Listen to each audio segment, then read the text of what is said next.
How to enable Mobile Hotspot on your Android phone. Here's how. Open the Settings app.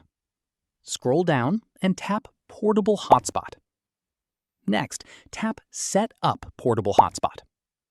Here, you can change your hotspot name, create or change the password, and adjust other available settings according to your preference. Once you've finished, tap the checkmark icon in the top right corner to save your changes. Go back to the previous screen. Now, turn on the Portable Hotspot toggle.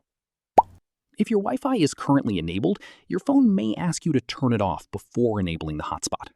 Tap Turn off Wi-Fi to continue. Also, make sure your mobile data is turned on, since the hotspot shares your mobile internet connection. Your Android phone's hotspot is now enabled, and other devices can connect using the hotspot name and password you configured. That's it! You've successfully enabled Mobile Hotspot on your Android phone. If this tutorial helped you, don't forget to like this video, subscribe for more Android tutorials, and I'll see you in the next one.